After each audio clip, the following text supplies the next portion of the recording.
Hey guys, good morning. Welcome to the CO Visit.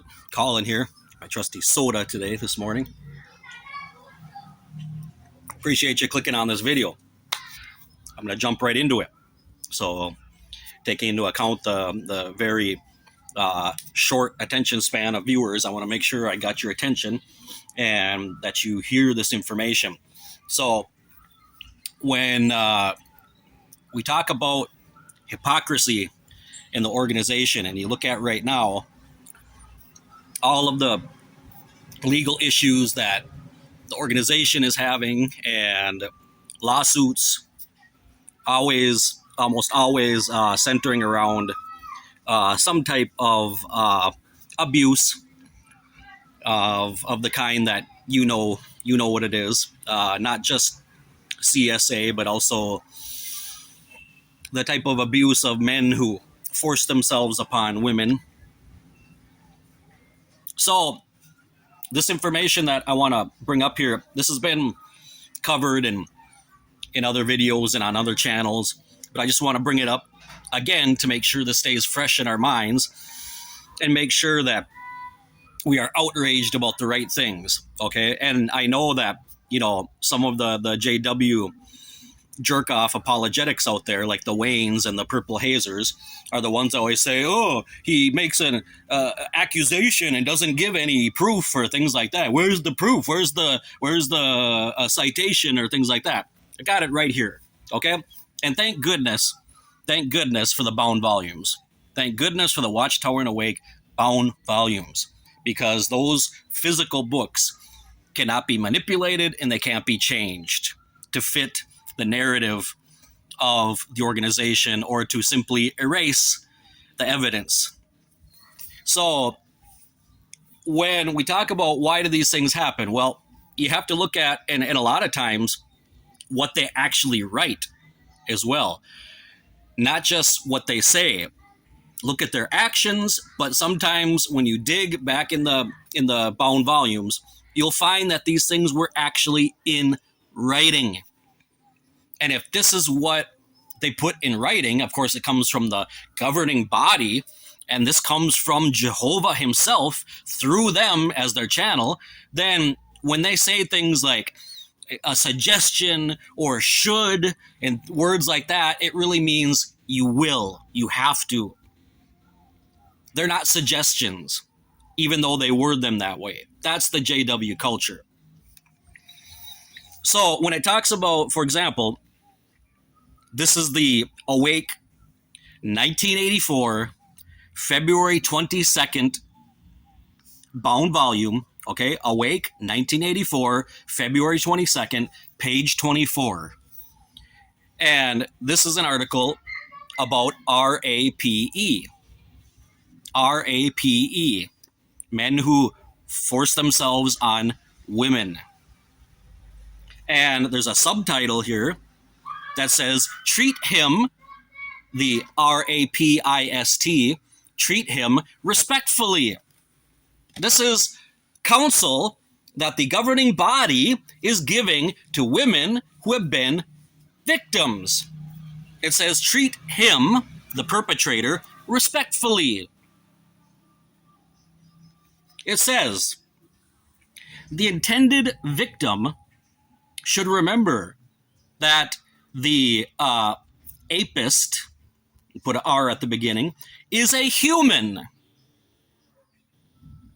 No doubt, there are circumstances in his life that have precipitated this behavior. So although a woman should not cower in fear and permit a apist to intimidate her, at the same time, she will treat him understandingly as a fellow human. Let me read that one more time just in case it didn't sink in. Treat him respectfully. The intended victim should remember that the apist is a human. No doubt there are circumstances in his life that have precipitated this behavior.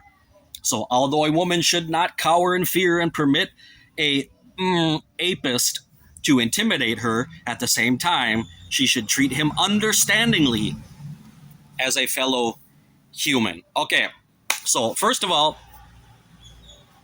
this is a prime example of psychological projecting. Okay,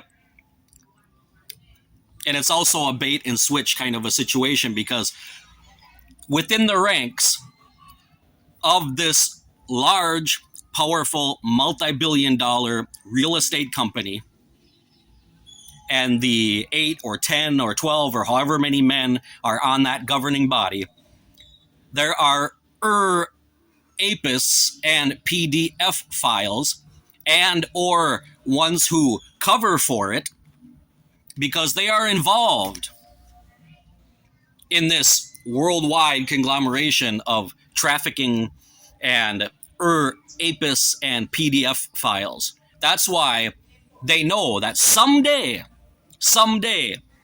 they might be on the stand in court because of this. And so what are they saying for themselves? They want understanding. You see, they're projecting what they feel and what they do. So let's clarify just a couple of things here. First of all, people that do this, men that do this, or women, or whoever it might be, they're not human beings. Okay? The kind of creature that does this to another person, which shows no understanding. Where's the understanding for the victim? Where's the respect for the victim? There's none. The person that does this, or a person who is a PDF file and does this to children, they're all in the same category for me. They're not human beings. They're abhorrent, twisted, pathologically fucked creatures. Both APIS and PDF files clinically have no cure. There's no cure for them. They're not human beings. Okay? And then what they do here also, when it says at the same time she should treat him understandingly as a fellow human. So they put these people, these creatures, these things on the same level as everybody else. Oh, we're all human beings. We all need understanding. No, we don't. No, we don't, governing body. Don't put this kind of person and PDF files on the same plane as victims and everybody else. That's why many, many, many times, if you guys remember, I even interviewed a person. You can go back in my videos and watch it. Very, very nice lady. Go back in my videos. She's a prime example, and it's one of many. Just like what happened to the Miss D'Souza from Brazil. Same thing. Got disfellowshipped because she denounced somebody for molesting her. You see, that's been the modus operandi of the Watchtower organization and the Christian congregation of Jehovah's Witnesses. Blame the victim, silence them, and then disfellowship them, so that when they come out later on and they file a lawsuit, they can say, well, this person is no longer a part of the congregation. You see, that's what they do. They separate them, and then they say, we don't have anything to do with this person anymore.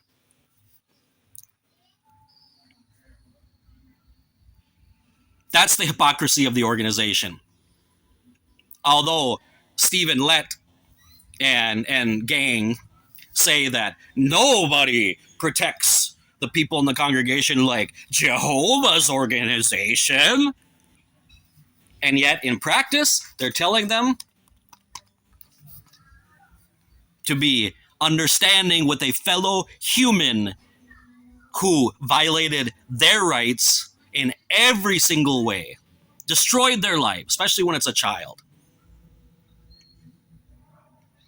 You see, that's the truth of the matter.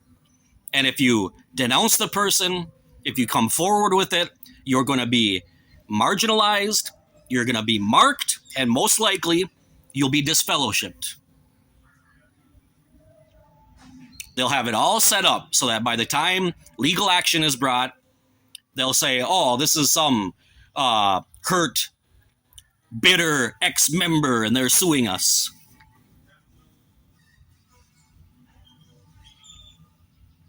Okay? So to the Waynes and the purple hazers out there, this is why we dedicate our lives to this little insignificant religion. So, Wayne and Purple Hazer, if I didn't say it today, fuck you and have a nice day.